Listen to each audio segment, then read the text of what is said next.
Now, Twelfth Night is gone, and with it the season of goodwill. It's a melancholy fact that Christmas and New Year is also the high point for domestic disharmony and, in an alarming number of cases, domestic violence. The full extent of this horror isn't known, although a figure of over 1 million women a year is often given as an indication of the scale.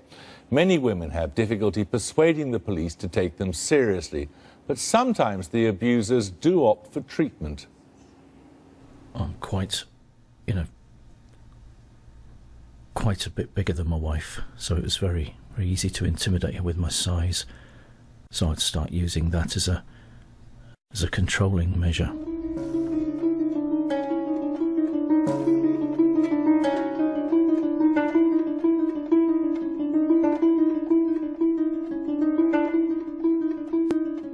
It turned physical one afternoon.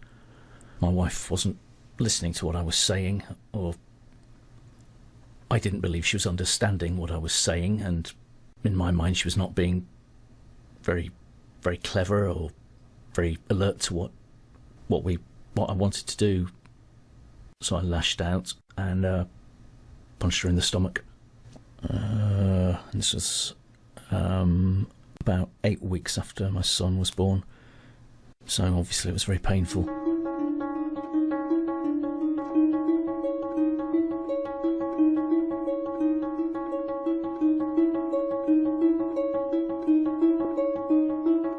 He was lovely, and we went to the beach, did normal couple things, like hung out, just had tea together, watched TV, had a laugh, and sort of, well, just a normal relationship to begin with, really.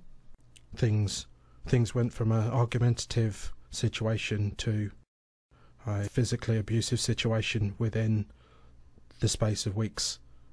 Can't think of a form of violence that I didn't display.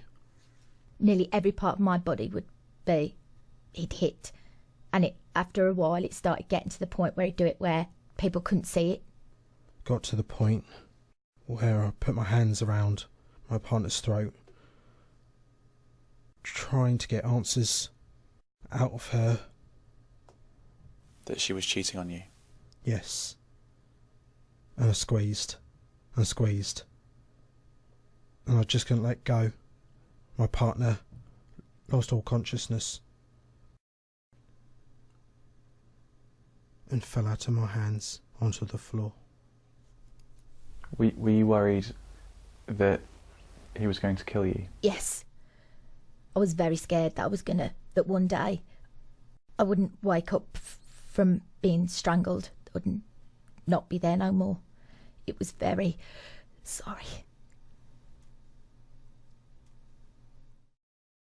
My wife made it clear that if I didn't go on the course, it would be all over.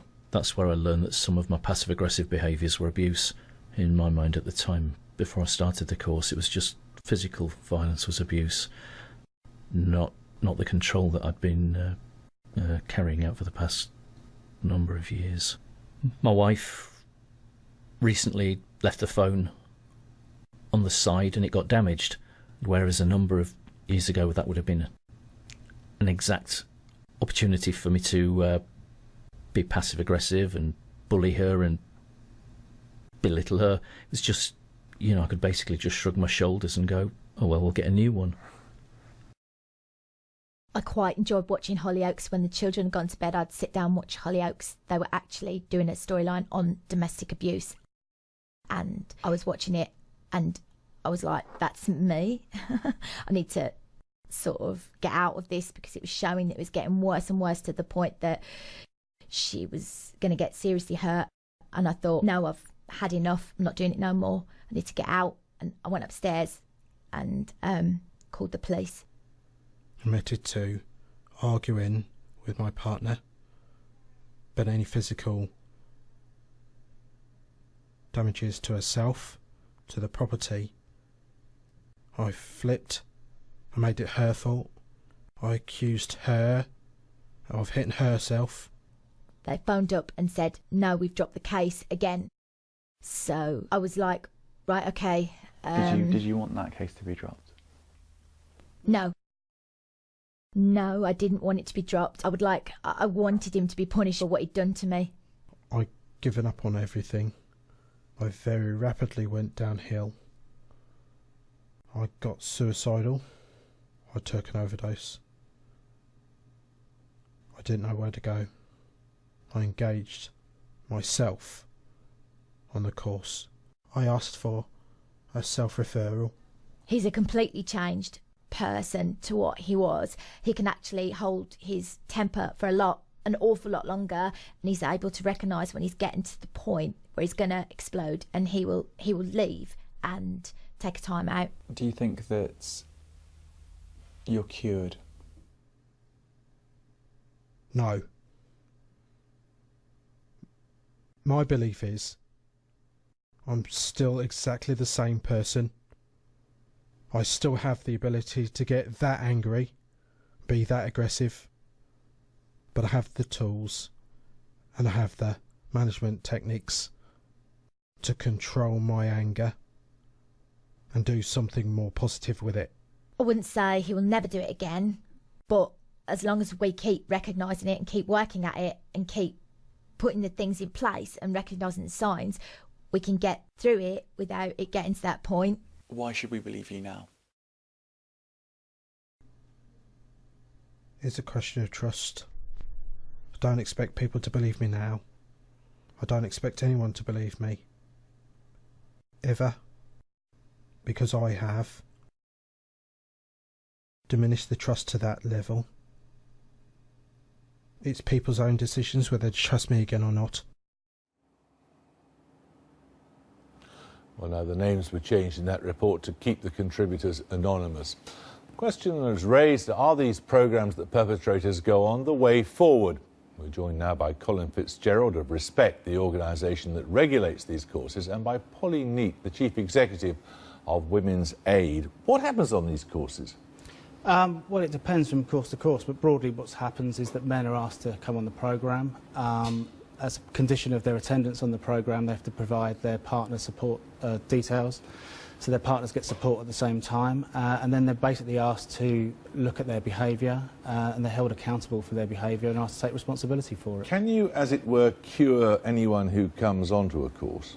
I think cure is too strong a word. I think what programmes are good at is we're good at increasing safety. We're good as part of a community response to domestic violence, increasing the safety of victims and children, and that's our primary aim. You presumably are pleased that these courses exist then, are you? Definitely. I think what's really important is what Colin just said, that they're part of a response to domestic violence. And we do need to remember that at this time in the UK, we have a lot of inadequacies in the police and criminal justice response to domestic violence, and we have a situation where services across the country for victims and affected children are being decimated. It's really important to point out that these programmes rely on the rest of that response from society in order to be effective, and it's really important these programmes on their own don't keep victims safe. There's a whole infrastructure and a response to domestic violence that needs to do that. Who regulates you? Who regulates these programmes? Courses, yes. Well, we, with our member programmes, we regulate them, so we provide accreditation You're standards self-regulating? No, we regulate those programmes. So us as an organisation, Respect as an organisation, is endorsed by a number of organisations. So, for example, the Home Office, the Ministry of Justice. But you're a charity, are you? Yeah, we're an NGO. Right. So how do you ensure consistency? Well, we can only ensure consistency across the board for our member programmes, so obviously anything outside of that we can't. But what we provide is accreditation standards, and then what we would do is we would go and assess programmes on the basis of their work. We would look at their work and decide whether or not they fulfilled those standards. I suppose it's possible that in some cases, perhaps many cases, it's better that the man and the woman are not together at all. That could be the case, and I think that goes back to what I was saying, really, that we need a much earlier intervention. We need victims to feel confident at coming forward to the police and being supported to make those choices. And I think the other really important thing to remember is that we are seeing a trend for commissioning very short-term perpetrator programmes, not necessarily effective, and we're in an environment where everyone is trying to save money, and there are some real risks created by that. Where these programmes are of good quality, that's one thing, but we need to remember that couples counselling, mediation, short-term behavioural programmes for perpetrators are not valid perpetrator treatment programmes. Do you agree with that? Absolutely.